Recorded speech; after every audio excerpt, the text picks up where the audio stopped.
जैसा कि हम बात कर रहे थे कि फ़ख्र कमज़ोरियाँ में नहीं आता, स्ट्रॉन्ग एरियाज़ में आता है, क्योंकि स्ट्रॉन्ग एरियाज़ ही तो हैं जो आपको आमादा करते हैं कि हम फ़ख्र करें। तो आगे हम जानते हैं इसके बारे में। Because like we need food to live, pride also need food to live and grow, and that food is your strengths, your qualities, talents, skills, gifting, all your good things, and above all your independence in certain areas due to your excellence that you need no one's help. अब जिस तरह हमें खाने की ज़रूरत होती है ना, खाने की ज़रूरत होती है बड़ा होने के लिए, ताकत पाने के लिए, फ़ख्र को भी ज़रूरत होती है। फ़ख्र एक जरासीम है जो अंदर बैठता है हमारे, इसको भी खाने की ज़रूरत होती है ताकि ये ताकत पाए और बड़ा हो। तो इसका खाना क्या है फ़ख्र का? आपकी ताकतें, आपकी क्वालिटीज़, आपके टैलेंट्स, आपकी स्किल्स और आपके तोहफे, गिफ्टिंग्स जो खुदा ने आपके दिए, आपकी अच्छी चीज़ें, और सबसे बढ़कर आपकी इंडिपेंडेंस, कि मैं किसी का मोहताज नहीं हूँ, क्योंकि उस एरिया में आप एक्सीलेंट है, आपको किसी की मदद की ज़रूरत नहीं, आप उसी एरिया में तो आप फ़ख्र करेंगे। कितने लोगों को बात समझ आ रही है? सो अपनी कमज़ोरियों से नहीं, अपनी अच्छी चीज़ों से खौफ खाएं। क्योंकि आपको क्या लगता है शैतान आपकी कमज़ोरियों से आपको गिराएगा? उसको पता है कमज़ोरियों पे तौबा पाठ करता रहेगा, इसकी ताकतें हैं जिस पे इसको मैं फ़ख्र करवाऊँगा, और इसको पता ही नहीं है कि इसकी ताकत इसके लिए ज़्यादा ख़तरा है इसकी कमज़ोरी से, क्योंकि वहाँ पे यह हम्बल नहीं होगा। Wisdom of the Holi ghost. चलो आगे आओ। These are areas where you are liable to boast and gain pride. क्योंकि यही तो वो एरियाज़ हैं, आपकी स्ट्रेंथ्स, ताकत, बेहतर, मैं अकेला सब कुछ कर सकता हूँ, जहाँ पे आप लायबल हैं या प्रोन हैं या आप ख़तरे में क्या फ़ख्र कर सकते हैं। But in areas of weakness, fragility, and where you are weak or poor and need other people's help, you have nothing to boast on. Therefore, pride dies there and don't live. अब जहाँ पे आप already कमज़ोर हैं, कच्चापन है, कमज़ोरी है, ज़्यादा बेहतर नहीं है, गरीब हैं, आपको दूसरे लोगों की मदद की ज़रूरत है, उधर आप क्या फ़ख्र करोगे? उधर आप फ़ख्र ही नहीं करोगे, इसलिए वहाँ पे फ़ख्र जो है मर जाता है और वहाँ पे ज़िंदा नहीं रह सकता। Because pride's food, which is your strength, is not available. Hence, pride starves to death. क्योंकि अब फ़ख्र का खाना क्या है? आपकी ताकत, आपकी अच्छी चीज़ें, आपकी खूबियाँ। अब जिस एरिया में आप ऑलरेडी कमज़ोर हो, ताकत नहीं है, और वहाँ पे आपकी खूबी नहीं है, आप दूसरे के मुताबिक हो, तो वहाँ पे फ़ख्र जो है ना भूख से मर जाता है। क्योंकि फ़ख्र का खाना ही ताकत, अब ताकत नहीं मिल रही तो वो भूख से, काल से, हंगर से स्टार्व करके it will die. Pride feasts on strength and not weaknesses to make you weak by your strengths. फ़ख्र जो है आपका फीस्ट करता है, यानी खाना खाता है आपकी ताकतों पर, ना कि आपकी कमज़ोरियों पर। क्यों? ताकि आपकी ताकत को ही वो आपकी कमज़ोरी बना दे। फ़ख्र क्या करता है? आपकी ताकतों का इस्तेमाल करता है कि ताकत ही आपकी वजह बन जाए कमज़ोरी बनने की, यानी वो ताकत ही सबब बन जाए आपका नीचे गिरने की, वो क्वालिटी आपको गिरा रही है। आगे पढ़ते हैं। Therefore, watch out with what kind of strengths you have, what qualities, talent, skills, or good things you possess, for there the pride will aim to manifest. तो अब गौर से देखें, ध्यान रखें, अपनी ज़िंदगी को देखते रहें कि आपकी स्ट्रेंथ्स कहाँ पे हैं, आपके पास क्या क्या क्वालिटीज़ हैं, टैलेंट्स हैं, स्किल्स हैं, अच्छी चीज़ें हैं आपके पास, क्योंकि वहीं पे फ़ख्र आएगा। जो अच्छी चीज़ें हैं, जो खूबसूरती है, जो स्किल है, एजुकेशन है, पैसा है, एक्सेट्रा, जो भी चीज़ आपकी नज़र में आपके पास डाडी है जिन्होंने कहते हैं पंजाबी च, ठीक है ना, उत्थे ही फ़ख्र आंदा है, कमज़ोरियाँ च नहीं आंदा।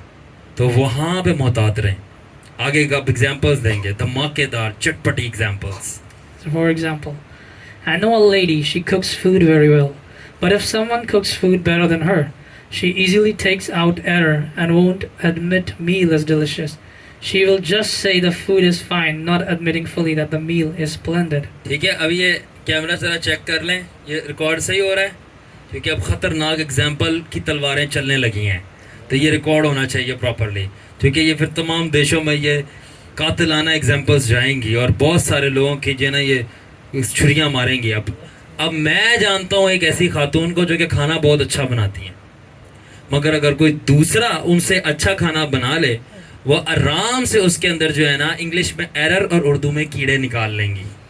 नहीं है अच्छा नहीं ਬਣਿਆ ਇਹਦੇ ਅੰਦਰ ਲੂਣ ਮਿਰਚੀ ਕਮ ਹੈ ਇਹ ਜ਼ਿਆਦਾ ਹੈ ਉਹ ਕਮ ਹੈ ਇਹ ਜਿਹੜੇ ਟਮਾਟਰ ਨੇ ਇਹ ਢੇਲੇ ਪਾਟੇ ਨੇ ਇਹਦੇ ਅੰਦਰ ठीक है सारी चीज रियल एग्जांपल्स मैंने कहा किलर एग्जांपल्स होती है ठीक है ना ये जो है ना ये अब कितना भी अच्छा खाना बने सब तारीफ कर रहे हैं मगर उस खातून ने तारीफ नहीं करनी नाम नहीं लूंगा उसने सब कह रहे हैं भाई जबरदस्त खाना बनाए वीआईपी मगर उस खातून ने तारीफ नहीं करनी कितना भी अच्छा बने क्यों दिस इज प्राइड कि मेरे से अच्छा खाना कोई नहीं बना सकता मेरे से अच्छा जायका किसी का नहीं हो सकता इसलिए मैं तारीफ क्यों करूं और अगर तारीफ करने में ठीक है अच्छा है स्माइल बता रही है तो जानते हैं आप काफ़ी सारे ऐसे लोगों को बहुत खुश होते हो आप लोग ऐसे examples If you see musicians or singers where they will jam or play, their focus is to hit high notes and do something that will suppress other musicians or singers.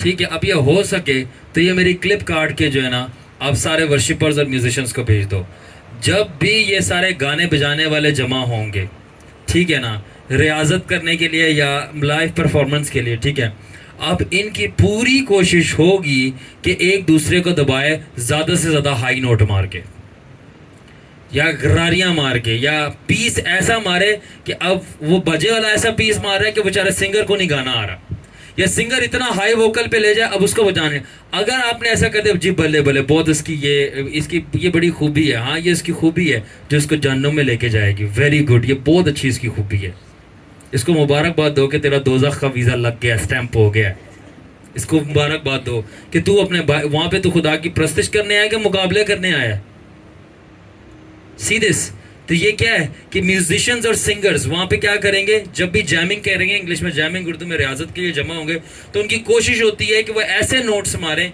ऐसा कुछ करें कि दूसरा सिंगर या दूसरा जो musician है वो उसके बाजा ना बजे तो या तो वर्शिपर तो बेचारे का खुद का बाजा बज जाए तो वो बोलेगा वाह जी वाह मैंने ऐसा तबले को वो मेरे को पता तो नहीं है क्या तालमेल मार दिया और वो नोट्स बजा दिए कीबोर्ड के वो दूसरे से गाया नहीं जा रहा ये क्या फ्लॉप वर्शिप है तुम्हारी जो अपना मुकाबलाबाजी चल रही है दिस इज नॉट वर्शिप इसलिए यहाँ पे कोई म्यूजिशियन ही मैंने नहीं रखा है खत्म कर दिया सारा करप्ट सिस्टम सीधा डायरेक्ट यीशु के साथ कनेक्ट हो होली स्पिरिट ही हमारा वर्शिप लीडर है प्रेज द लॉर्ड चलें अब आ जाएं एक और जबरदस्त एग्जांपल आ रही है The third example, pastors always have legendary pride in them because they are good speakers by giving frequent sermons. पादरी तैयार हो जाए फौरन से अब पादरियों के अंदर लेजेंडरी प्राइड होता है लेजेंडरी क्या पादरियों के अंदर लेजेंडरी को उर्दू में मैं क्या लफ्ज बोलूं जबरदस्त किस्म का फखर होता है जबरदस्त किस्म का क्योंकि वो कलाम सुनाते हैं तो वो स्पीकर अच्छे होते हैं क्योंकि फ्रीक्वेंट सर्मन्स दे रहे होते हैं आगे मैं बताऊंगा क्या करते हैं वो Now when they attend any service, they have expectation to receive chance to preach or pray or they will be offended. तो वो अगर गलती से किसी और की मीटिंग पे चले जाएं किसी और की वहाँ पे जो सर्विस चलिए चले जाएं तो उनकी उम्मीद होती है कि उनको कलाम का नहीं तो दुआ का ही मौका दे दिया जाए घर पे दुआ नहीं करनी मीटिंग में जाके दुआ करनी है यानी दुआ आप घर पे खुदा को नहीं सुना सकते मीटिंग में आप लोगों को सुना सकते हो थिंक अबाउट इट अगर उनको दुआ का मौका ना दिया जाए अगर उनको कलाम का मौका ये थोड़ा सा बोलने का मौका ना दिया जाए ठीक है तो क्या होता है कद्दू से बड़ा उनका मुंह बन जाता है क्यों मुझे बुलाया और मुझे मौका नहीं तुसी मौके लेना आए हो थे आप इबादत करने आए हो मौके लेने आए हो फिर मौके पे चौके मार रहे हैं आगे चलें And if you just gave them chance to pray and sermon, another pastor have to give. The pastor will pray super loud as he can to express his dominance over the congregation and impress people around him. और अगर उसको मौका दे दिया जाए तैयार हो जाओ पहले तो मौका नहीं मिल रहा तो तब उसका जो है वो मैंने एग्जांपल दी कि कौन से वो फ्रूट से ज़्यादा बड़ा फेस बन रहा है और अब जो है उसको मौका मिल गया और अब तो वो चौका मारेगा अब वो करेगा क्या उसकी पूरी कोशिश होगी पादी साहब की कि वो जितनी ऊंची आवाज़ में दुआ कर सकता है कलाम सुना सकता है तो वो सुना दे क्यों ताकि उसका भरम दूसरे पास्टर और कलीसिया के ऊपर छा जाए याद रखें, ऊंची आवाज मसा नहीं होती। फिर ऊंची आवाज क्या होती है? शोर। तो अपने शोर को मसा ना बोलें। मसा शोर और शोर के बगैर दोनों आ सकता है। मैं ये नहीं कह रहा अब शोर हो रहा था वो मसा नहीं है, नहीं, शोर और शोर के बगैर मसा आ सकता है, मगर अपने शोर को बरकत ना बोलें कि आप चिल्ला रहे हैं।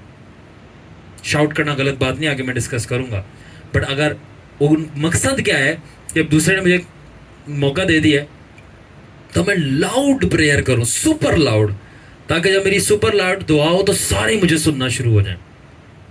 ऐसा होता है कि नहीं होता? Practical examples. अच्छा, आगे क्या? I have noticed not all but many pastors tend to preach and pray before church with loudest voice and scream violently. So मैंने यही नोटिस किया कि बहुत सारे खादमीन जो हैं वो तेज तेज ऊंचा ऊंचा प्रीच करने की कोशिश करते हैं, तेज ऊंची आवाज से, ठीक है ना, और चीखें मारना शुरू हो जाते हैं, ठीक है, और खुदावंद के कलाम में ये लिखा है, और जो बेचारा वो स्पीकर के पास बैठा होता है वो कहता है खुदा मुझे माफ कर, अगर मेरे से कोई गलती खुदा हो गई मुझे माफ कर दे। और ना इस पादरी ने ऊंचा बोल बोल के मेरा आज मैं एंड में फिर वो हीलिंग प्राइस का मेरे प्रेयर कर दे, मेरे को आवाज नहीं आ रही। फिर वैसा कि कैसे हुआ पास्टर, ये आपने किया है। ये हुआ है मेरे साथ। मैं एक सदर में एक जगह पे था, वहाँ पे पुराना वाकया है, मैं गया था, Hanan he was with me and you with me. अब वो पास्टर साहब काफ़ी गरज के कलाम सुना रहे थे और बहुत अच्छा कलाम सुना था, आई अप्रिशिएट, सीरियस पॉजिटिव बात बोल रहा हूँ, बट मैं बैठ गया स्पीकर के पास और पास्टर साहब का अपना स्पीकर बड़ा लाउड था। तो जब वो दोनों डबल स्पीकर जो हैं वो मेरे ऊपर बजे तो वहां पे तो मैंने फिर से एक दफा तौबा की और फिर मैं कभी स्पीकर के पास नहीं बैठा। उस दिन मैंने सबक सीख लिया, नहीं तौबा नहीं चंगी बार बार दी, स्पीकर से बचो। आमीन। तो आगे क्या होता है? Their face gets red just for the purpose of proving how anointed I am or impactful my sermon or voice is just by shouting loud. तो उनका जो टमाटर की तरह जो चेहरा है वो लाल हो जाएगा। क्यों? क्योंकि चीख चीख के ये बताना कि मैं कितना मसा किया हूं और मेरा सरमन कितना ज्यादा इम्पैक्टफुल है, असरअंदाज हो रहा है। ब्रेक लगाओ, फुल स्ट्रॉन्ग। मतलब देखो, लाउड बोलना कोई प्रॉब्लम नहीं है, बट अगर आप लाउड इसलिए बोल रहे हो बताने के लिए कि ये मेरी बरकत है, तो सर आवाज ऊंचा बोलना बरकत नहीं है। आप धोखा दे रहे हैं सिर्फ अपना रूप जमाने के लिए। जॉना ने से भी लाउड बोलता है, जोश में आके मैं भी रोर करता हूँ। लाउड बोलना बुरी बात नहीं है, मगर इसके पीछे मकसद क्या है? दूसरों को दबाना है मजहबी माइंड से, या इसलिए कि आप पे रियल अनॉइंटिंग आ रही है? एक अलग सब्जेक्ट है। फिर आगे, They think that the louder we shout, the more highly anointed we would look, or more heavy anointing will manifest. But opposite happens, more heavy pride manifests. So जितना ज्यादा वो कहते हैं हम चिल्लाएंगे उतना ज्यादा ऐसा लगेगा ज्यादा मस्सा आ रहा है, हम ज्यादा मस्से किए हुए हैं, मगर उल्टा आता है, ज्यादा मस्से के बजाय ज्यादा फखर निकल आता है। कितने लोग समझ रहे हैं? ज्यादा मस्से के बजाय ज्यादा फखर आ जाता है बाहर। क्योंकि अगर दूसरे पादरी ने आखिर उनसे ऊंचा ऊंचा सुना दिया तो चलो वो तब क्या फखर शुरू हो गया यहाँ पे कि इसने कैसे समझाया ऊंचा सुनाया। Real stories. Okay. There is nothing wrong by preaching or praying loud or shouting hallelujah. But for those who just preach loud and shout with intention of I am dominant or anointed, that is pride in operation. ठीक है, तो कोई मसला नहीं है shout करने से, कोई मसला नहीं है शोर मचाने से, कोई मसला नहीं है हालेलुया का नारा चिल्लाने से, शाउट करने से, मगर जो लोग प्रीच करते हैं और शाउट करते हैं इस इंटेंशन के साथ, इस अंदरूनी मकसद के साथ कि अपना रोब जमाएं और ये बताएं कि मैं अपने चीखने चलाने से बहुत अनॉइंटेड हुआ हूँ, तो सर ये चीखना चलाना आपका मसा और बरकत नहीं, ये आपका फखर है जो अपना मुंह जो है वो कलीसिया को दिखा रहा है। इसलिए अगर रूहानी आंखें खोली हो ना, आपको सब समझ आएगा। मैं पास्टर्स को स्कैन कर सकता हूं। You know why? क्योंकि उनको करने से पहले मैं खुद अपने आप को स्कैन करके जा रहा होता हूं। और जो चीज़ें गलत हैं वो खुदावन के साथ सेट करके जाता हूँ, मगर मैं उनको जज करने नहीं जाता कि तुम गलत हो, ये वो है। अगर वो मेरे से हेल्प मांगे तो मैं उनको मोहब्बत में सलाह दे सकता हूँ कि प्लीज़ अपने आप को यहाँ पे करेक्ट करें। मैं इंसल्ट नहीं करेक्ट कर रहा हूँ, मगर वो कभी पूछते ही नहीं है, ना मैं कभी बताता हूँ। बट मैं उनसे ज़रूर सीख लेता हूँ कि ये जो कर रहे हैं ये मैंने नहीं करना, क्योंकि मुझे पता है यीशु को पसंद नहीं है। तो मैं उनकी गलतियों से भी सीखता हूँ। आमीन। आगे आगे चलते हैं। Now let's talk about how pride is activated. तो अब हम जानेंगे ये प्राइड एक्टिवेट कैसे होता है, चालू कैसे होता है, शुरू कैसे होता है। देखते हैं। अभी सब एंजॉय कर रहे हैं? बहुत एंजॉय करते हो आप ऐसी बातें। Pride is never activated alone. It always needs company of people or comparison with other men. सो फखर जो ना कभी भी अकेला एक्टिवेट नहीं होता, कभी भी अकेला काम नहीं करता। इसको हमेशा 2 से 3 4 बंदों की जरूरत है, किसी कंपनी की जरूरत है, किसी और लोगों की जरूरत, तब जाके ये अपना असर दिखाकर काम करेगा। अकेला कभी नहीं आएगा। ठीक है, क्यों नहीं आएगा आप जानते हैं। For example, if you are alone in the room, what will you boast about and before whom?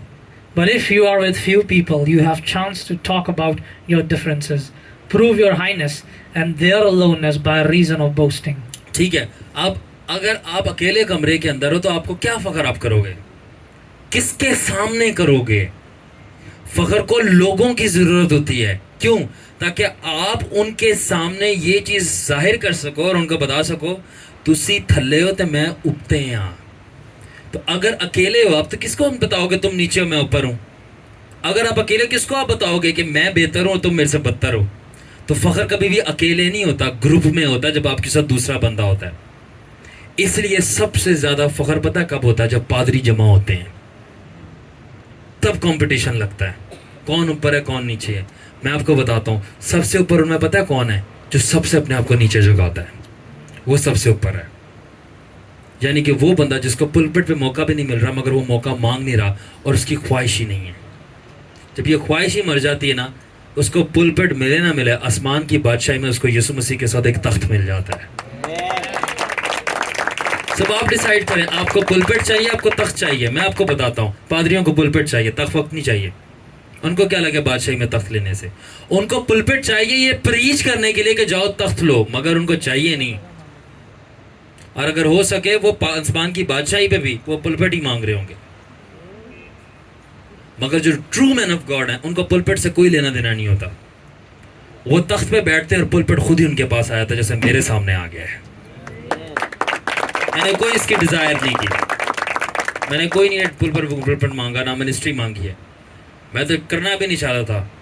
वो तो अलग बात है कि खुदावन आसमान से उतरा, मेरे सामने आके खड़ा हो गया, बोला चल, तो मुझे आना पड़ा।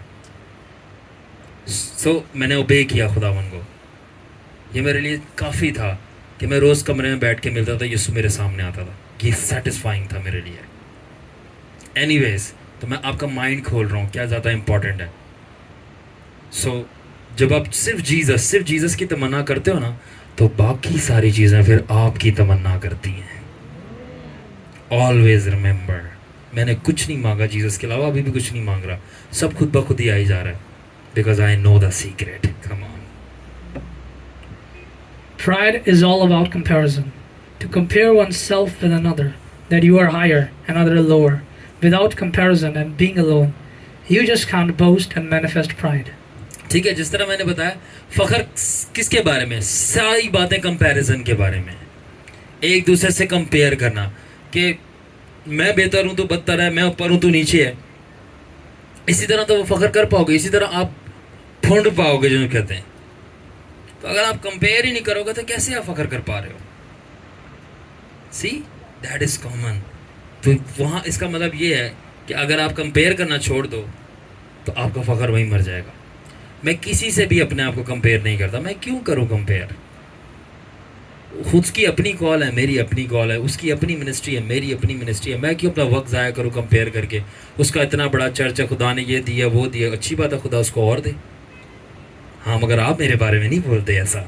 मगर मैं फिर भी बोलूँगा, क्योंकि आप बताते हो आपका बाप कौन है, मुझे पता है मेरा बाप कौन है। इससे ये चीज़ें फ़र्क पता हो जाती हैं। आमीन। वो अपने अब्बा के बारे में बता रहे हैं, कौन सा उनका अब्बा है। मैं अपने अब्बा के बारे में बता रहा हूँ कि तू और बढ़े, कोई बात नहीं, खुदा और दे आपको। मैं सेटिस्फाई हूँ अपने बाप से। वो बढ़ाए ना बढ़ाए मैं सेटिस्फाई हूँ। सो कंपेयर नहीं। तो इस तरह मैं बड़ा सुकून में रहता हूँ। जब कंपेयर ही नहीं करना तो सुकून तो होएगा। अब दूसरा बढ़ रहा है तो उससे जलस हो रहे हो आप। अब जब कंपेयर ही नहीं करो तो जेलसी किस बात की? अच्छी बात है, उल्टा मैं दुआ दे रहा हूँ तुझे और खुदा बढ़ाए। उसका तो नहीं पता, मगर मैं फिर बढ़ता जाता हूँ। जब आप पॉजिटिव रहते हो ना, पॉजिटिव एनवायरनमेंट में सारी चीज़ें बढ़ती हैं। आमीन। कितने लोग प्रिंसिपल समझ रहे हैं। मैं चाहता हूँ आप दूसरों की तरह ना बनो, इसलिए ये चर्च, ये जो जगह है, ये चर्च ही नहीं है। ये चर्च नहीं है, ये खुदा की बादशाही है।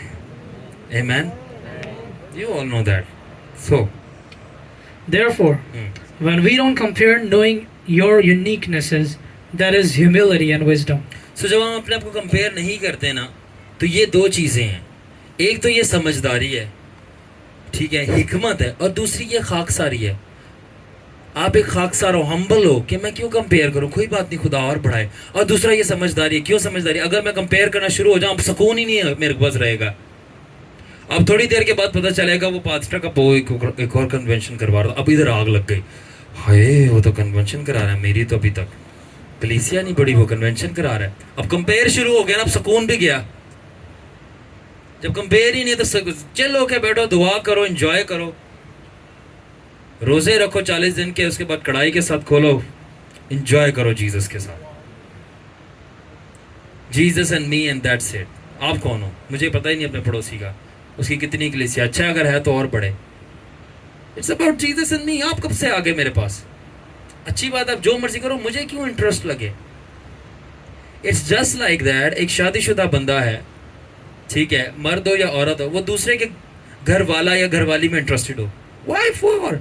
जीसस मेरा दूल्हा है, मुझे ज़्यादा इंटरेस्ट उसमें होना चाहिए। मैं क्यों दूसरे चर्च में इंटरेस्टेड हूँ? जो मर्जी करो, आप सही करो गलत करो, खुदा ने आपको पूछना है, मगर मैं सही करूँगा, मैं अपने में इंटरेस्टेड हूँ। ये समझदार लोग करते हैं। इसलिए मैंने पहले लेक्चर में बताया था, जहाँ पे फ़ख्र आता है वहाँ बेवकूफ़ी भी होती है। तो ये जो दूसरे से कंपेयर करे, इसका मतलब फ़ख्र है, और फ़ख्र क्या बेवकूफ़ी? तो ये बेवकूफ़ियाँ कर रहे हैं फिर, इसलिए हम बड़े सुकून में हैं। चलो आगे। For example, I am called to sing and praise. Why I should take pastor's place? I have my own call. I will do my own thing and I will do it on my own time. सही है। तो अगर मैं worship के लिए बुलाया गया तो मैं पादरी की जगह क्यों लूँ? मैंने देखा एक पादरी, वो वर्शिप के लिए बुलाया गया, उसको ये भी होता है मैं कलाम भी सुना लूँ। हाँ, मैं कलाम भी सुना लूँ, मेरी मिनिस्ट्री भी बन जाए। भाई, जो आप बुलाया गया आप वही करो, आपको दूसरे की जगह क्यों लेनी है? आपकी अपनी कॉल है, हमारी अपनी कॉल है, ठीक है। और साथ साथ में मैं अपने वक्त पे पढ़ूंगा, आप अपने वक्त पे। आप मेरा वक्त भी कॉपी मारना चाह रहे हो। एनीवेज, आगे जानते हैं। The problem is due to pride in our minds. We tend to copy and compete others, and not just in things, but also time. अब मसला ये फ़ख्र की वजह से ना सिर्फ हम दूसरों को कॉपी मारते हैं, copy paste, Ctrl+C+V, copy paste मारते हैं, बल्कि साथ में हम टाइम भी उनका कॉपी करना चाहते हैं। मैं बताता हूँ ये टाइम कैसे कॉपी कर रहे हैं, ये चैंपियन पादरी। ये भी बताता हूँ मजहबी गुंडों के बारे में।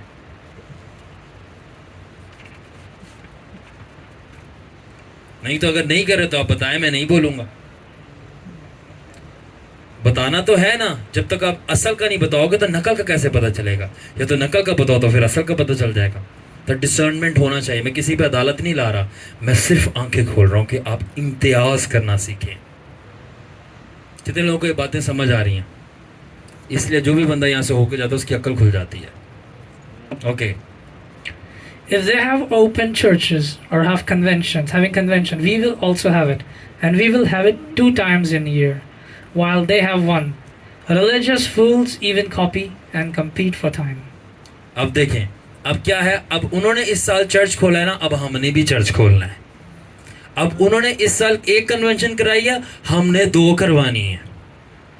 अब खुदा ने उसको क्या पता बोला हो, तो उसको वो इस साल, जो साल है, ये टाइम है, ये टाइम पीरियड है, ये टाइम फ्रेम है कि खुदा ने उसको 2025 में बोला हो कि भाई वो 10 साल से मेहनत करे, 2025 में वो कन्वेंशन करवाएगा। तो उसका टाइम आ गया, खुदा ने बोला था। अब आपका टाइम नहीं आया, मगर आप कह रहे हो उसने 1 कराई है, मैं 2 कराऊंगा। क्या मतलब? आप उसका टाइम भी कॉपी मार रहे हो। तो ये कह रहा है मजहबी हद के बेवकूफ लोग, मजहबी हद के उसका सैटेलाइट है तो मैं भी अपना चैनल सैटेलाइट खोल लूँ। भाई मैं क्यों खोलूँ? सैटेलाइट थोड़ी खुदा की बादशाही मुझे लेके जाएगा। आपको परफेक्ट विल अपनी पता ही नहीं है। और आप सैटेलाइट खोल रहे, बाद में पैसे नहीं दिए जा रहे, कलीसिया से मांग रहे हो। अब कलीसिया नहीं दे रही तो फिर आगे से आप कलीसिया पे दबाव डाल रहे हो। Wake up, relax. जितना खुदा बोल रहा है उतना कर दो, ये आपकी कामिल मर्जी, आप भी खुश, खुदा भी खुश, जहान भी खुश, सब चीज़ें आपके पास। इंजॉय करो। मसला ये है कि ये फ़ख्र और मज़हब करने नहीं देता ना, ये चैन नहीं लेने देता, ये मज़हब का कीड़ा और ये फ़ख्र का वर्म, उर्दू से बोलना चाहिए सूंडी। सही बता रहा हूं मैं, ये नहीं चैन लेने देती। आप देख लें कि बेचैन नजर आएंगे, बेचैन, फौरन से ये इधर भाग उधर भाग, ये भाग, उसने गाड़ी ली, हमारे पास अभी तक साइकिल मोटर ही है, वो भी बार बार पंचर हो जाती है। खैर है, ये तो पैदल जा रहा था, कोई मसला नहीं। सी दिस, सो ये मैं एक्सप्लेन क्यों कर रहा हूं, ताकि आपकी दिल की आंखें रोशन हो जाए और आप मजहब से निकल आए। मजहब सबसे बड़ा फख्र है। चलें। Well, you might have another work from God that God wanted you to do on different God's time, and you copied another man's call and even copied his time. That if he did healing crusade this year, so I will do it too this year.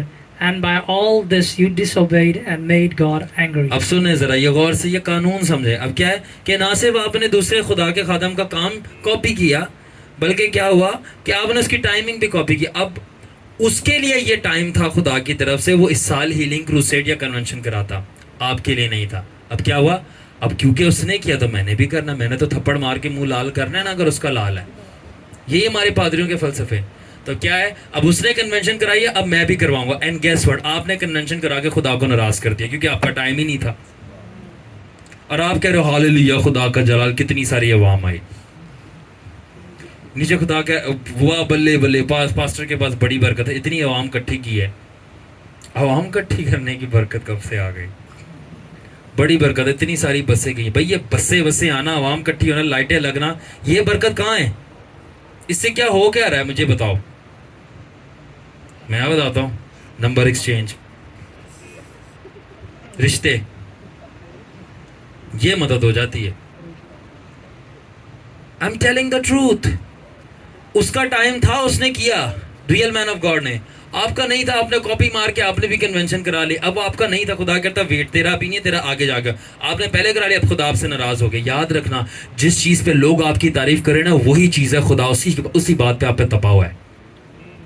जिस चीज पे लोग आपकी तारीफ करें ना, वो conventions, वो बसें, शायद वो एक्स्ट्रा मिनिस्ट्री, शायद वो बाहर के ट्रिप्स, हो सकता है कि वो, अगर तो खुदा की मर्जी के मुताबिक आप कर रहे हो, वेल एंड गुड, करो और ज्यादा करो। अगर वो परफेक्ट विल नहीं है ना और आप कर रहे हो, तो जिस चीज पे लोग आपकी तारीफ कर रहे हैं ना, वही चीज है जिसके ऊपर खुदा आपसे नाराज है।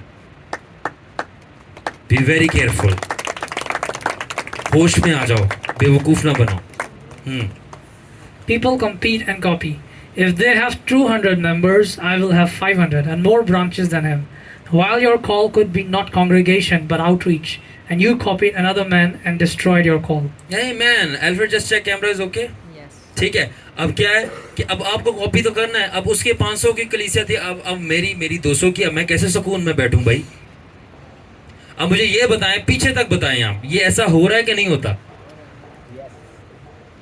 अब उसकी 500 के, मेरी 200 के, मुझे कैसे सुकून आएगा? अब मैं भी कलीसिया बनाऊंगा। अब आपकी कॉल थी शायद आउटरीच करना, बाहर जाके एवेंजलाइज करना लोगों को। अब आपने एवेंजलाइज छोड़ के चर्च बना लिया। अब गेस व्हाट, आप अपनी बुलाहट को आपने तबाह कर दिया। और अब आप कह रहे हो खुदा ने मुझे ब्लेस कर दिया चर्च से। You are spiritually stupid, you destroyed your call.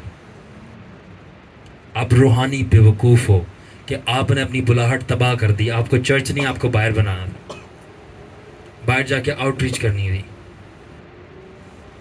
जब मैं इस तरह, हमारा ये सेटअप नहीं होता, सब लोग मेरे से आके पूछते हैं, शौरन भाई आपने अभी तक चर्च नहीं बनाया, शौरन भाई आपने अभी तक चर्च नहीं बनाया, आप अभी तक बाहर निकल के खिदमत नहीं कर रहे हो।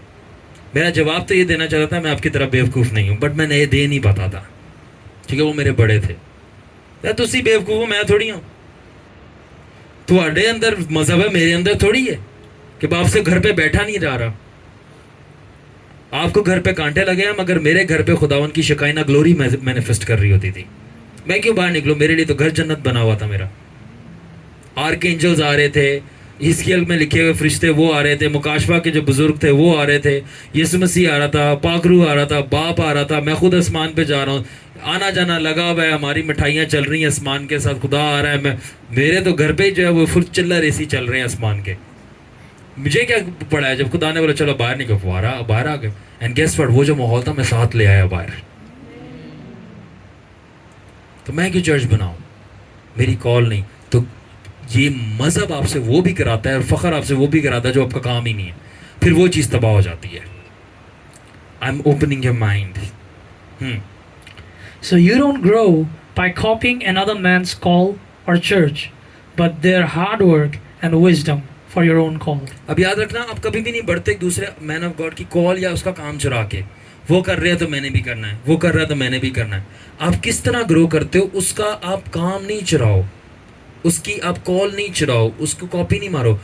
उसने जो हार्ड वर्क पीछे किया ना, उसको कॉपी करो, उसकी मेहनत को, उसकी जो हिकमत थी ना यहाँ तक पहुंचने में, उसको कॉपी करो, उसकी जो प्रेयर लाइफ थी ना, उसको कॉपी करो। तो जो करने वाली चीजें वो कॉपी करो, वो नहीं करते। जो नहीं करना वो कॉपी मारते हो, उसके बाद फिर devastation. Pride is all about compare, copy and complete and be destroyed. That's what all majority of pastors, musicians and worshippers are doing, and their true call is destroyed. And you don't see fruit or impact in by their lives.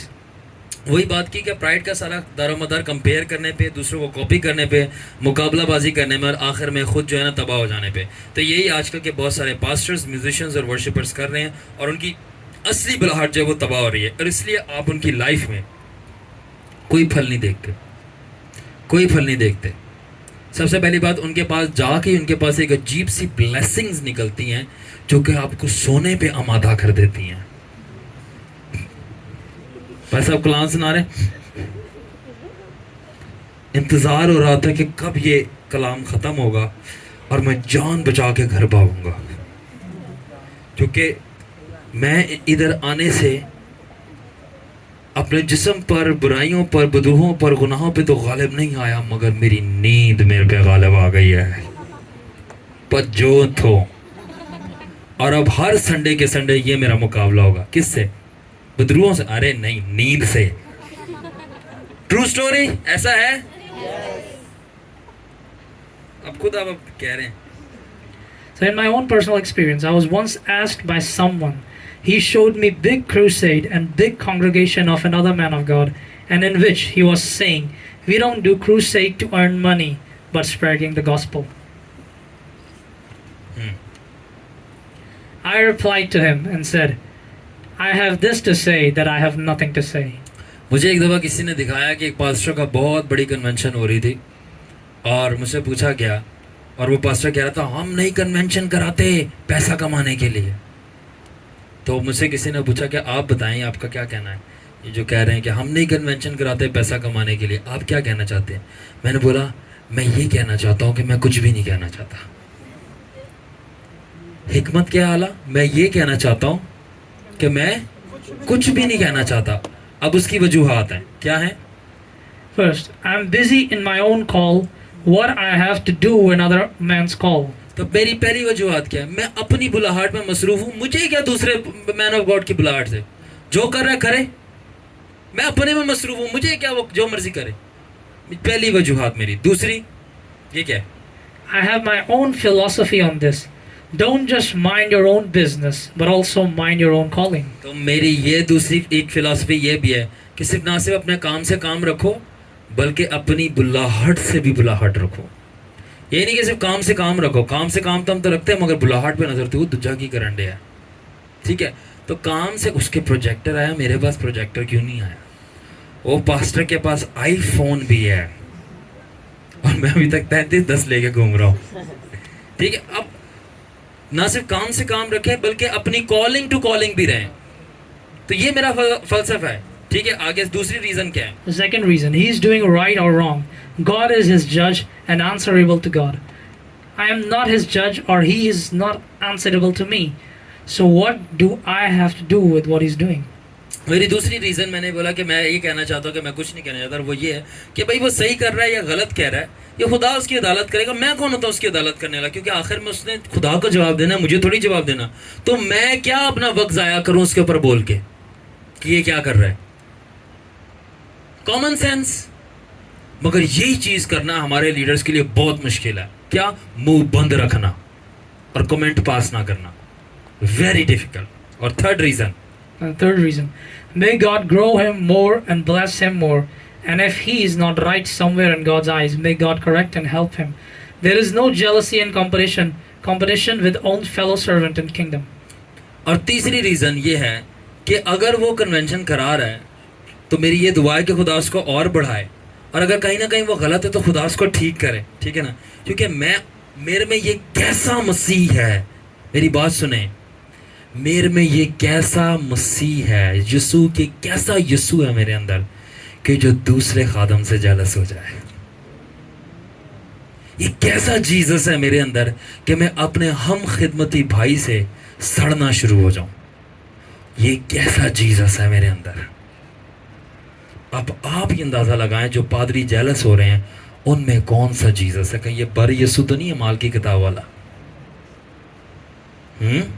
तो बर यीशु कौन था माल की किताब में? बुझा के पढ़ लेना जो भी था, ठीक है? आगे, Why should I be jealous or copy others or be in competition with my own brother or sister in Christ Jesus? This is demonic wisdom to do it. Rather, I would want their more growth. That's Jesus' mind and wisdom. ठीक है? तो दूसरे अपने बहन या अपने भाई से मसीह में, या दूसरे हम खिदमती पादरी से मैं क्यों जेलस हूँ? तो ये जेलस होना है ना, ये डिमोनिक विजडम है, ये शैतानी हिकमत और अक्ल आप में काम कर रही है कि मैं उससे सड़ना शुरू हो जाऊं। यीशु का माइंड और यीशु की विजडम ये करती है खुदा तुझे और बढ़ाए। तो आपकी ये कमेंट्स ही अब आप बाहर वालों को पहचान लेंगे कि कौन क्या कर रहा है। I have grown because I copy none other. I do my own things, which Holy Spirit reveals to me in prayer and encounters. सो अब मैं इसलिए बड़ा हूँ क्योंकि मैंने किसी की कॉपी नहीं की। जो पाकरू ने मुझे दुआ के अंदर जाहिर किया मैंने वही काम किया, इसलिए मैं कामयाब हूँ। किसी को कॉपी नहीं मारा। आगे, Now, though it be similar to another ministry, or even Holy Spirit tells me to copy another ministry pattern or principle that they are doing, I do that as per leading of Holy Spirit, but never my own thing or copying another man call. तो यीशु मसीह ने, ये पाकरू ने जब भी मेरे पे जाहिर किया ना कि दूसरी किसी मिनिस्ट्री को फॉलो कर या कॉपी कर, तो तभी मैंने वो पैटर्न जो है ना कॉपी किया है, मगर मैंने कभी भी अपनी चीज़ नहीं की। अब अपनी चीज़ नहीं की। अब बाकी सारे कर रहे हैं, बाकी सारे आके जो है वो पहले वर्शिप करते हैं फिर कलाम सुनाते हैं। तो मैं ज़रूरी नहीं अब पहले आके सब प्रिजाइडिंग करते हैं। अब सारे प्रिजाइडिंग, हमारे यहाँ कोई प्रिजाइडिंग नहीं होती क्योंकि खुदा ने मुझे मना किया। उसको खुदा ने बोला यहाँ पे मैं पर्सन हूँ सबसे। अब ज़रूरी है कि सारे कर रहे हैं प्रिजाइडिंग, मैं भी करूँ। अब वो नाराज़, जी प्रिजाइडिंग नहीं होती, कोई स्टार्ट नहीं होता। नहीं होगा स्टार्ट, क्योंकि मज़हब नहीं है, यीशु पहले से आया होता है। तो किसी को कॉपी नहीं, जिस तरह मुझे पैटर्न दिया जाता है मैं वैसे ही करता हूँ। My success in ministry is simple and have same formula that Jesus gave in John 5 verse 19 and 20. तो मेरी कामयाबी मिनिस्ट्री के अंदर बहुत सादा है, बहुत सिंपल है। वो वही फार्मूला जो यीशु मसीह ने यूहन्ना की किताब में 5 बाब के अंदर 19 से 20 आयत में कहा था। मैं खुद ही पढ़ दूंगा। और वो ये थी, यीशु मसीह ने कहा था मैं वही काम करता हूँ जो मैं बाप को देखते करता हूँ, और वही बोलता हूँ जो बाप को सुनते करता हूँ। ठीक है, मैं एक्सप्लेन करूंगा और एलैबोरेट करूंगा। ठीक है, और वो ये है कि अगर यीशु मसीह ने जब रात को वो नाइट प्रेयर कर रहा था पहाड़ी पे जाके, उसने बाप को देखा कि किसी के पास जाके वो शिफा दे रहा था, तो सुबह को जाके उसने उसको शिफा दी और किसी पे हाथ नहीं रखा। हेलो, ये बाइबल में है। तो जब मैं नाइट प्रेयर कर रहा होता हूँ, जो मुझे इंस्ट्रक्शंस मिलती हैं और मुझे पता चलता है चीज़ है, इसी तरह मैं सुबह को उठकर जाकर तो जो चीज़ें मुझे बताई सिर्फ मैं उसी हद तक काम करता हूँ और मैं वापस आ जाता हूँ। ये नहीं होता कि मैंने चलो ये वाला घर विजिट किया तो साथ वाला भी कर दूँ, कोई हदिया वदी मिल जाएगा वहाँ से। हम कहते हैं अगर आपको ज़रूरत है तो बता दो, हम दे देंगे, हेल्प करेंगे, जितनी तौफीक खुदा ने दी है, जहाँ तक हम हेल्प कर सकते हैं। तो जब आप जीसस के पैटर्न को फॉलो करते हो, कामयाबी खुद ही पीछे आपके आती है। उतना ही करो जितना खुदा ने बोला, ना आगे जाओ ना पीछे जाओ। जो आगे पीछे वाले हैं ना, वो फ़खर या तो जेलस वाले लोग हैं, मज़हब वाले। तो मैं यीशु मसीह के पैटर्न को सेम फॉलो करता हूँ। Resting place of pride. सो अब हम जानेंगे कि फ़खर आराम कहाँ पे करता है। Greatest pride rests never in actions, but at thoughts. That's the resting nest of pride. सो जो सबसे जबरदस्त फखर है ना, जो आराम करता है, वो आपके अमालों में नहीं करता। सारे सुन रहे हैं पीछे तक? तो जो फखर है ना सबसे जबरदस्त, वो आराम आपके अमालों में रेस्ट नहीं करता, आराम नहीं करता, आपकी सोचों के घोंसलों में करता है। क्या लिखा है ज़बूर 66:18 में? अगर मैं अपनी दिल में बदी को रखूं तो खुदा मेरी आवाज़ या दुआ नहीं सुनेगा। तो दिल क्या है? ये दिल सोचे हैं आपकी। फिर यिर्मयाह 17 बाब की 10 आयत के अंदर लिखा है कि खुदावन मेरे दिमाग को देख ले और मेरे दिल को जांच ले, क्योंकि तू हर एक बंदे को उसके अमाल के मुताबिक अजर देगा। तो ये जो दिल और दिमाग को जांचना, ये क्या है? वहाँ पे क्या होती हैं? सोचें होती हैं। तो सबसे ज़बरदस्त फ़ख्र इंसान का उसकी सोचों में बैठता है। और वो कैसे बैठता है? मैं एक एग्जाम्पल देते हैं, आप यहाँ से शुरू करें। So, first example, imagining another man's downfall, just imagining him doing mistake and people pointing fingers at him and you feeling contented, that is pride. सो अगर आप ये सोच रहे हैं और इमेजिन कर रहे हैं कि दूसरा बंदा गलती कर रहा है और वो गिर रहा है, और जब वो गिर रहा है आप अपने दिमाग में देख के कह रहे हैं मज़ा आ गया। जब आप ये सोच रहे हैं ना, इमेजिन कर रहे हैं, बोल भी नहीं रहे, कर भी नहीं रहे, तो सोच रहे हैं ना, यह गलती करी है ना, फड़िया गया, ये क्या? ये फ़ख्र उबल रहा है आपके अंदर। Second, visualizing in your brain you are doing something what others cannot and they are being humbled to see you.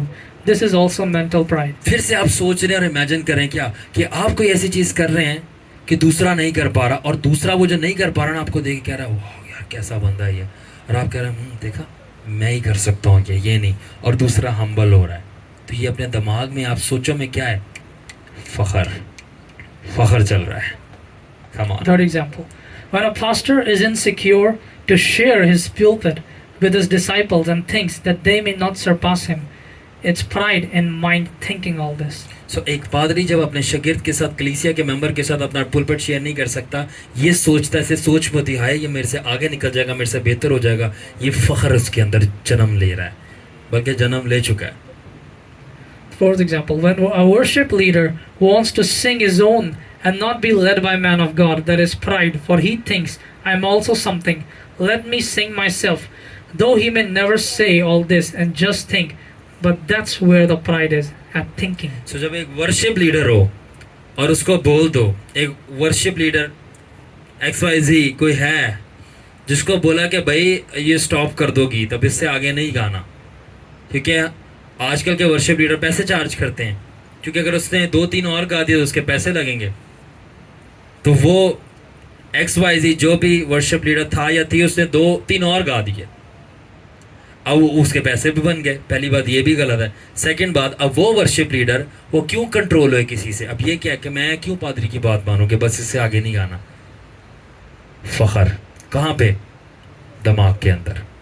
और आखिर ज़बरदस्त एग्जाम्पल, तैयार हो जाएं आपकी favourite. Example 5, when church pastor gets offended that they were not given chance to preach or pray on another man's platform when they attended their meeting, their offense and resentment is pride licking their thoughts. तो जब church का पादरी कहीं और पे जाए और उसको मौका ना दिया जाए दुआ का और प्रीच करने का, और वो सिर्फ सोच रहा हो मैंने चांस नहीं देता, मेरे को दुआ के लिए नहीं बुलाया, बोल नहीं रहा, सिर्फ सोच रहा है, और वो फील कर रहा है, वो क्या है? वो फ़ख्र उसकी सोचों को चाट रहा है। फ़ख्र उसकी सोचों को चाट रहा है कि ना मुझे मौका नहीं देता, इसने मुझे प्रीच करने के लिए नहीं बुलाया, इसने मुझे सामने नहीं बुलाया। सामने क्या करना है आके? आपने चर्च के सामने नहीं आते, यहाँ पे भी सामने आना है। सामने आना, रोड पे खड़े हो जाओ, सारे सामने आ जाएंगे। ये सामने नहीं लगाओ चर्च में, इसलिए यहाँ पे कोई सामने नहीं, सामने सिर्फ जीसस होता है, बस उसको देखो, बाकी सारे पीछे। तो ये क्या है? ये फ़ख्र है। मुझे ये बताएं, क्या आपने ये तजर्बा किया है? कम ऑन,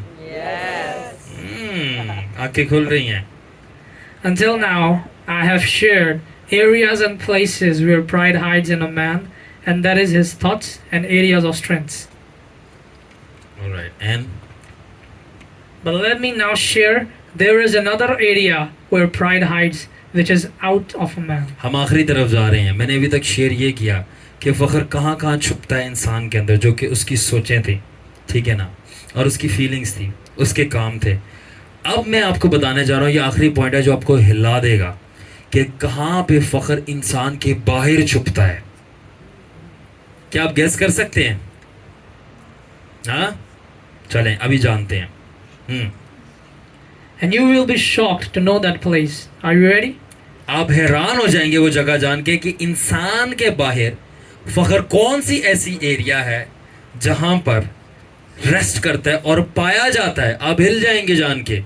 मैं चैलेंज दे रहा, आपका दिमाग भी नहीं पहुंचेगा। Come on. The most favorite area of pride to live more than thoughts of a man and his strength is the presence of Almighty God. तो सबसे जबरदस्त जगह जहां पे फख्र पलता है, फलता है, फूलता है और रहता है इंसान से बाहर, उसकी ताकत और उसकी सोच से बाहर, वो पता है क्या है? वो कादर मुतलक खुदावन खुदा की हजूरी है। खुदावन की हजूरी, प्रेजेंस ऑफ गॉड, फख्र वहां पे रहता है। I will prove it. कैसा? रेवलेशंस। प्राइड इंसान से ज्यादा बाहर जिस जगह में फलता फूलता है और रहता है मोस्ट पावरफुली, वो खुदा की हजूरी है, प्रेजेंस, खुदा का जलाल है। कैसे है? अभी प्रूफ करते हैं। Come on. These are three places of pride's existence. First, your strength. Second, your thoughts. And third, God's presence. तो मैंने 3 जगहें बताई जहाँ पे फख्र रह रहा है। आपकी क्वालिटीज यानी स्ट्रेंथ, सेकंड आपकी सोचें, और तीसरा है खुदा की हजूरी या खुदा का जलाल। Come on. I will show you how that's possible, that pride exists in the presence of God. अब मैं आपको दिखाऊंगा कि फख्र किस तरह ये मुमकिन है कि खुदा की हजूरी और जलाल में बसता है। The first sin that was committed was pride, and it was in heaven where presence of God is rich, and Lucifer was in God's presence when he developed pride. अब याद रखें कि आसमान पे पहला गुनाह लूसीफर ने किया था और वो फख्र का था और वो खुदा के जलाल के अंदर था। Wake up to reality. जाग जाएं। लूसीफर ने जो पहला गुनाह किया था वो आसमान पर खुदा के जलाल, खुदा के तख्त में, खुदा की हजूरी के अंदर था। फख्र खुदा की हजूरी में जिंदा था। आ जाओ मजहब से बाहर, बहुत मजा आएगा चर्च में आने का। Come on, come on, come on, यहां से। So all sin dies when presence of God shows up, but pride lives on and remain, and I have good reason to share with you all. सारे गुनाह जब खुदा की हजूरी आती है मर जाते हैं। जिनाकारी चली जाती है, हरामकारी चली जाती है, मैनोशी चली जाती है। जो उसकी हजूरी आती है, जो उसका जलाल आता है, सिर्फ एक गुनाह जिंदा और खड़ा रहता है, फख्र। क्यों? क्योंकि लूसीफर जलाल में था जब फख्र उसके अंदर पैदा हुआ। अब मरने की बात कर रहे हो, वो जलाल में ही पैदा हो रहा है। इतना डेंजरस गुनाह है ये। तभी फख्र से सारे गुनाह पैदा होते हैं। ये बताएं, ये पहले कभी बात सुनी है आपने? ये पहले कभी आपने पढ़ी? ये पहले कभी जानी? किसके साथ रहते हैं आप? कभी आए होली स्पिरिट के साथ, आपको पता चलेंगी गहरी गहरी बातें। आमीन। Come on. अब I told you, pride feasts on strengths of a man and dwells in his thoughts. But we know man's strength is limited and thoughts are finite, for man dies one day. So he does his thoughts and strength. अब ये concept समझना आप लोगों के लिए बहुत ज़रूरी है। कलाम ख़त्म हो रहा है, गौर से सुनिएगा। कॉन्सेप्ट सुनना बहुत ज़रूरी है। अब मैंने कहा कि इंसान की फ़ख्र जो है ना, उसकी सोचों और ताकत में रहता है। मगर हमें पता है इंसान ने मरना है एक दिन, तो इसका मतलब उसकी ताकत भी एक दिन ख़त्म हो जाएगी और उसकी सोच भी। यानी कि उसका जो फ़ख्र है वो भी जो है एक ना एक दिन ख़त्म हो जाएगा, क्योंकि उसकी ताकत में बस रहा है तो ताकत भी ख़त्म हो रही है, उसके सोच में बस रहा है तो सोच भी ख़त्म हो रही है। तो एक दिन इंसान का फ़ख्र मरेगा। मगर क्या? But in God's presence, pride have access to unlimited strength produced by God's presence, and strength which angels receive from God's presence is unlimited. Therefore now that unlimited strength is pride's unlimited food. अब देखें, concept समझें। अब ये आपको समझना बड़ा ज़रूरी है। अब खुदा की हजूरी से जो ताकत मिलती है ना, तो खुदा की हजूरी का कोई एंड नहीं है। इसलिए जो ताकत वहाँ से मिलती है उसका भी कोई एंड नहीं है। और मैंने कहा फ़ख्र का खाना ताकत है, तो इसका मतलब अगर खुदा की हजूरी से जो ताकत मिली है उसका कोई एंड नहीं हो, ठीक है, तो इसका मतलब जो वो ताकत का कोई एंड नहीं, तो फ़ख्र का जो वो खाना है ताकत वो एंड नहीं। इसका मतलब फ़ख्र भी जो डेवलप होगा खुदा की हुजूरी में उसका कोई एंड नहीं होगा, अनलिमिटेड। इसलिए जो लूसीफर ने फ़ख्र डेवलप किया उसका कोई एंड नहीं था, बिकॉज उसने अनलिमिटेड हजूरी में अनलिमिटेड स्ट्रेंथ ली, और वही अनलिमिटेड स्ट्रेंथ जो थी फ़ख्र का खाना थी, और फ़ख्र ने वही अनलिमिटेड स्ट्रेंथ का खाना खा के अनलिमिटेड लाइफ प्रोड्यूस कर ली। That's why Lucifer eternally fall हुआ। कहते हैं लोग समझें इस बात को। Okay, this one. That's why Lucifer's pride is endless and still continuing, for he was in presence of God receiving endless strength from presence of God that made him develop endless pride. इसलिए Lucifer का जो फ़ख्र है वो अभी तक जिंदा है और आगे चल रहा है। अब सोचें वो कैसे जलाल में होगा कि कितनी सदियां गुजर गई अभी तक उसका फ़ख्र जिंदा है और वो काम कर रहा है। यानी कैसी उसने नशर नुमा प्रेजेंस से पाई, और वो नशर नुमा को फ़ख्र जो उसके अंदर पैदा हो उसने खाया कि उसका फ़ख्र अभी तक जिंदा है और चल रहा है। अब and come on Alfred, stand up. So Lucifer's pride still lives on, for he still thinks he is God to be worshipped, and his pride will go on, live till our true pride Lord Jesus Christ will throw him in the lake of fire, for his pride to be burned with him forever. अब क्योंकि Lucifer का फ़ख्र हमेशा के लिए जिंदा रहता है, क्योंकि वो ये समझ रहा है कि मैं खुदा हूँ और मेरी इबादत होनी चाहिए, और उसका फ़ख्र तब तक जिंदा रहेगा जब तक आपका और मेरा सच्चा जिंदा फ़ख्र यीशु मसीह आकर लूसीफर को और उसके फ़ख्र को हमेशा के लिए जलने के लिए आग की झील में फेंक देगा, और वहाँ पे उसका फ़ख्र जिंदा नहीं रहेगा बल्कि हमेशा के लिए जलता रहेगा। Cut the video.